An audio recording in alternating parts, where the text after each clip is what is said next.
पूर्णांक का।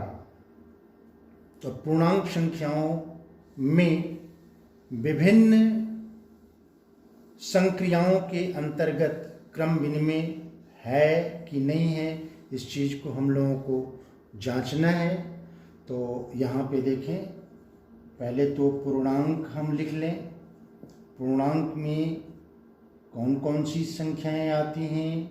ये है 0, 1, 2, 3 डैश डैश डैश, फिर -1, -2, -3 डैश डैश डैश। हमने पहले बताया था कि पूर्ण संख्याओं के साथ अगर प्राकृत संख्याओं के ऋणात्मक मान को लिख दिया जाए तो ये पूरा समूह पूर्णांक कहलाता है। अब विभिन्न संक्रियाओं के अंतर्गत हमें यह जांचना है कि क्रम विनिमय है कि नहीं है। तो यहाँ पे पहली जो संक्रिया है ये है योग।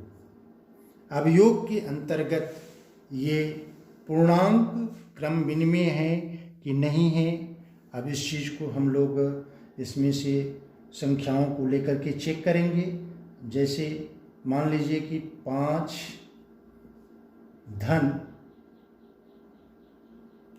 ऋण 3 है, 5 धन ऋण 3, ये बराबर कितना हो जाएगा? ये बराबर होगा 5 ऋण 3 और ये बराबर 2। अब इन संख्याओं के स्थान का परिवर्तन कर दें। ऋण 3 को इस 5 के स्थान पर लिखें और 5 को इस ऋण 3 के स्थान पर लिखें, यानी कि ऋण 3 धन 5 ये बराबर होगा ऋण 3 धन 5, फिर ये बराबर होगा धन 2। तो यहाँ पे हम क्या देख रहे हैं कि अगर दो पूर्णांक संख्याओं को जोड़ रहे हैं और फिर उनके क्रम को बदल करके जोड़ रहे हैं तो दोनों स्थितियों में मान क्या आ रहा है? बराबर आ रहा है। तो यहाँ से निष्कर्ष क्या निकलता है कि पूर्णांक संख्याओं में योग के अंतर्गत, पूर्णांक संख्याएं योग के अंतर्गत क्या है? क्रम विनिमय है। तो क्रम विनिमय है तो यहाँ पे हम हाँ लिख देंगे और कंक्लूजन क्या लिखेंगे कि पूर्णांक संख्याएं योग के अंतर्गत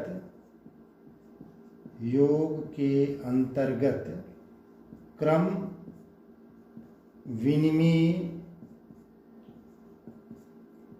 विनिमय हैं। दूसरा है व्यवकलन।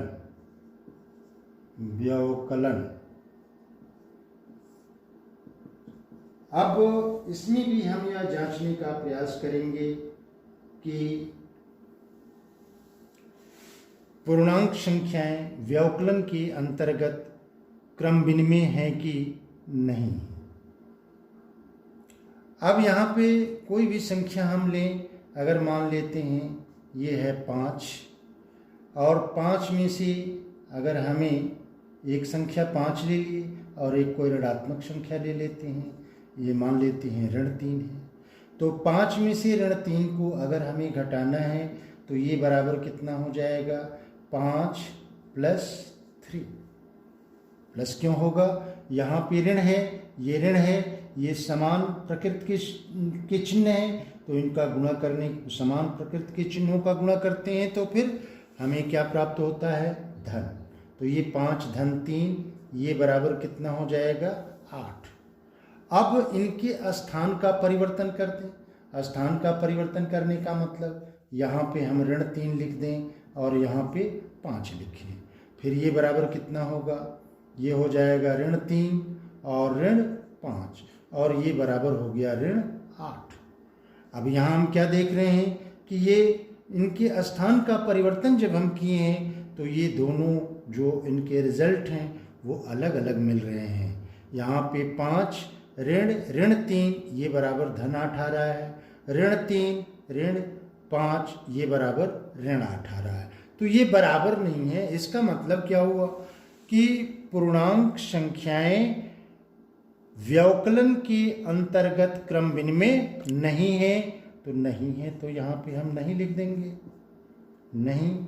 और निष्कर्ष लिखेंगे कि पूर्णांक संख्याएं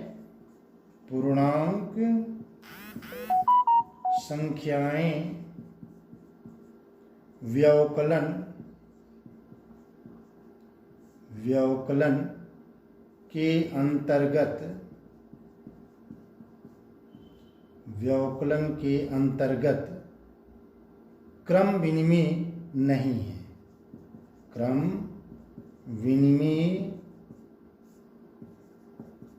क्रम विनिमय नहीं है। ठीक है। अब जो तीसरा संक्रिया होता है, तीसरा ऑपरेशन है, वो क्या है? गुणन। अब इसको भी वैसे ही हम चेक करेंगे। इस पूर्णांक संख्याओं में से कोई भी दो संख्या लेंगे, फिर उनको गुणा करेंगे, फिर उनके क्रम को बदल करके गुणा करेंगे। अगर दोनों समान आता है तो क्रम विनिमय होगा गुणन के अंतर्गत, और नहीं आता है तो नहीं होगा। तो चलिए एग्जाम्पल, कोई संख्या लेते हैं।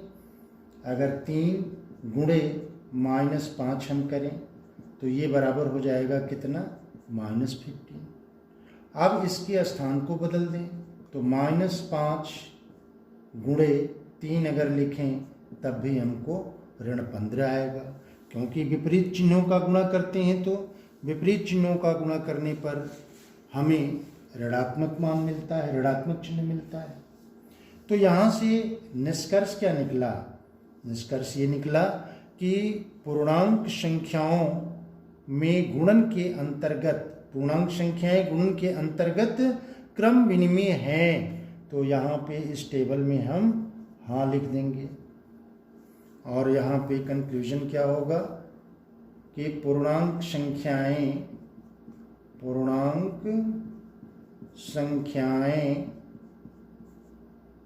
गुणन के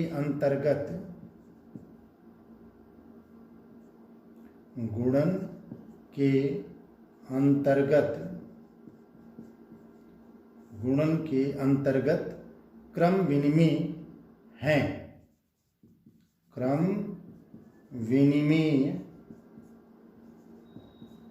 विनिमय हैं।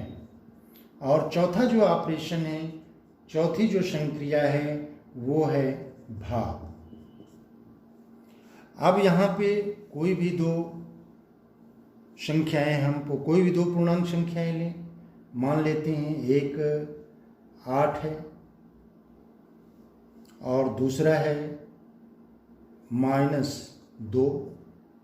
तो 8 में -2 से हम भाग करेंगे तो हमको मिलेगा -4। और फिर -2 भागे 8 करें तो हमें मिलेगा -2/8, यानी कि -1/4। तो यहाँ पे हम क्या देख रहे हैं? यहाँ पर भी दोनों बराबर नहीं हो रहे हैं, उनके स्थान में परिवर्तन करने पर बराबर नहीं मिल रहा है। इसका मतलब क्या हुआ कि पूर्णांक संख्याएं भाग के अंतर्गत क्रम विनिमय नहीं है। तो यहाँ पे इस टेबल में हम लिख देंगे नहीं, और निष्कर्ष में लिखेंगे कि पूर्णांक संख्याएं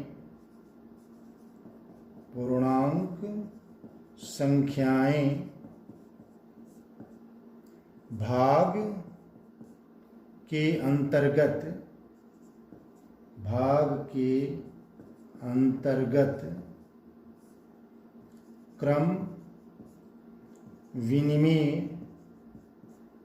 क्रम विनिमय नहीं है, नहीं। ठीक है। अब अगला जो समूह है वो है परिमेय संख्याएं। अब इस परिमेय संख्याओं को हम देखेंगे विभिन्न संक्रियाओं के अंतर्गत। ये क्रम विनिमय है कि नहीं है। तो चलिए, पहली जो संक्रिया है वो क्या है, योग। अब योग की अच्छा एक चीज़ यहाँ पे पहले हम ये परिमेय संख्याओं को फिर से एक बार डिफाइन कर लें।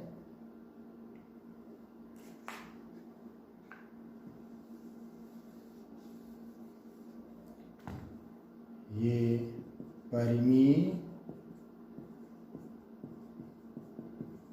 संख्याएं, परिमेय संख्या आपको याद होगा मैंने ये बताया था कि अगर कोई दो पूर्णांक संख्या हो, सपोज कर लें अगर P Q ये क्या हो, पूर्णांक हो तब P बटे Q क्या कहलाता है, परिमेय संख्या।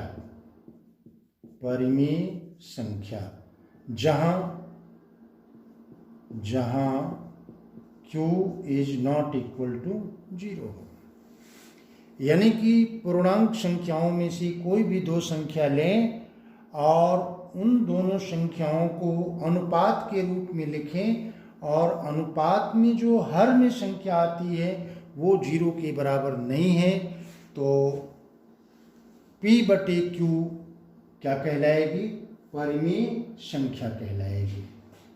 अब इन परिमेय संख्याओं के समूह में विभिन्न संक्रियाओं के अंतर्गत हम यह जांचेंगे कि क्रम विनिमय है कि नहीं। तो पहला जो संक्रिया है वो है योग। अब इसको जांचने के लिए हम कोई भी दो परिमेय संख्या लेंगे और उनको जोड़ेंगे। जैसे एक परिमेय संख्या है ऋण 2/3 धन 5/7। अब यहाँ पे ये 3 और 7 का एलसीएम हो जाएगा 21 होगा। अब 3 का इसमें भाग करेंगे तो 7 आएगा, 7 का 2 में गुणा करेंगे तो 7 दूनी 14, यानी कि यहाँ -14 हो जाएगा। फिर +7 का भाग करेंगे तो 7 त्रिके 21 3 बार जाएगा, 3 में 5 का गुणा करेंगे तो 3 पचे 15 हो जाएगा। अब इसको सॉल्व करेंगे तो 15 में से 14 घटेगा तो ये आएगा 1/21। अब इसके क्रम को हम बदलें। क्रम को बदलने का मतलब क्या हुआ कि 5/7 को यहाँ लिखें और इसको यहाँ पे लिखें, यानी कि 5/7 धन ऋण 2/3। तो ये बराबर कितना हो जाएगा, ये बराबर होगा 5/7 माइनस 2/3। अब ये 7 और 3 का एलसीएम कितना होगा, 21 हो जाएगा। 7 त्रिके 21, 3 पचे 15 और 3 सत्ते 21 और 7 दूनी 14। तो यहाँ पे 15 में से 14 घटेगा तो कितना होगा, 1/21। तो हम यहाँ पे क्या देख रहे हैं कि अगर परिमेय संख्याओं के क्रम को बदल रहे हैं तो भी इसकी मान में कोई परिवर्तन नहीं आ रहा है। इसका मतलब ये हुआ कि परिमेय संख्याएं योग के अंतर्गत क्रम विनिमय होती हैं। तो यहाँ पे हम लिख देंगे हाँ, और ये कंक्लूजन क्या लिखेंगे, कंक्लूजन ये लिखेंगे कि परिमेय संख्याएं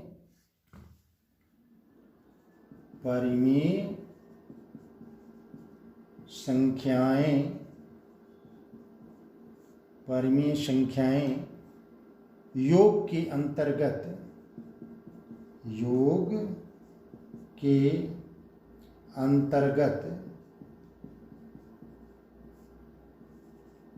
क्रम विनिमय हैं। ठीक है। अब दूसरी जो संक्रिया है वो क्या है, व्यवकलन। अब फिर इसको भी वैसे ही हम जांचेंगे। दो परिमेय संख्या लें, अब ये सपोज कर लें एक परिमेय संख्या है 2/3 और दूसरा है 5/4, 5/4। ठीक है, अब इसके बीच में जो संक्रिया है व्यवकलन का उसको हम लगा दें, फिर इसको हल करें तो 3 और 4 का लघुत्तम समापवर्त क्या मिलेगा 12। 3 का इसमें भाग करेंगे 3 चौको 12, 4 दूनी 8, 4 दूनी 8, फिर 4 का भाग करेंगे 4 तिहाई 12, 3 पचे 15। अब 8 में से 15 घटेगा तो फिर कितना होगा -7, तो ये हो जाएगा -7/12। अब इसके स्थान में परिवर्तन कर दें, यानी कि 5/4 को पहले स्थान पर, इसको दूसरे स्थान पर कर दें, तो ये हो जाएगा 5/4 -2/3। फिर ये बराबर कितना होगा 4 और 3 का लघुत्तम समापवर्त फिर 12 आएगा, 4 तिहाई 12, 3 पचे 15 होगा यहाँ, और फिर 3 चौको 12, 4 दूनी 8 होगा। 15 में से 8 घटेगा कितना होगा 7/12। अब यहाँ देखिए ऋण 7/12 आया है, यहाँ धन 7/12 आया है। इसका मतलब क्या हुआ, इसका मतलब ये हुआ कि परिमेय संख्याएं व्यवकलन के अंतर्गत क्रम विनिमेय नहीं है, तो यहाँ पे हम लिखेंगे नहीं। और निष्कर्ष ये लिखेंगे कि परिमेय संख्याएं व्यवकलन के अंतर्गत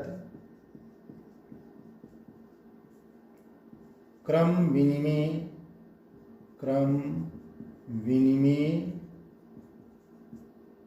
नहीं है, क्रम विनिमेय नहीं है। ठीक है, अब ये तो पहला संक्रिया योग रहा, दूसरा व्यवकलन, और तीसरी जो संक्रिया है वो है गुणन। तो अब गुणन के लिए भी हम देखें, 2 परिमेय संख्याएं लें, सपोज कर लें एक है -7/3 और दूसरी है 6/5। तो अब इसको कैसे हम सॉल्व करते हैं, अगर परिमेय संख्या है तो कैसे इसको गुणा करेंगे, अंश का अंश में गुणा करते हैं और हर का हर में गुणा करते हैं। ठीक है, तो यहाँ पे ये कितना हो जाएगा, ऊपर हो जाएगा 7 छक्के 42 -42 और नीचे हो जाएगा 3 पचे 15। अब फिर इसके क्रम को हम बदलें तो यहाँ पे हो जाएगा 6/5 गुणे -7/3। अब धन 6 का ऋण 7 में गुणा करेंगे तो हमको -42 ही मिलेगा, और 5 का 3 में गुणा करेंगे तो 15 मिलेगा। तो यहाँ पे हम क्या देख रहे हैं कि परिमेय संख्याओं के लिए गुणन क्या है, क्रम विनिमेय है, यानी कि इनके स्थान में परिवर्तन कर रहे हैं, उसके बाद भी इनके मान में कोई अंतर नहीं आ रहा है, तो यहाँ पे हम क्या लिख देंगे हाँ, यानी कि गुणन के अंतर्गत क्रम विनिमेय है। तो अब निष्कर्ष क्या लिखेंगे, निष्कर्ष ये लिखेंगे कि परिमेय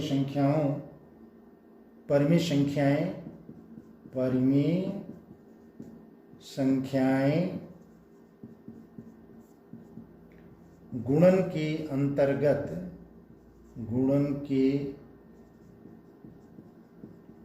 अंतर्गत क्रम विनिमेय हैं, क्रम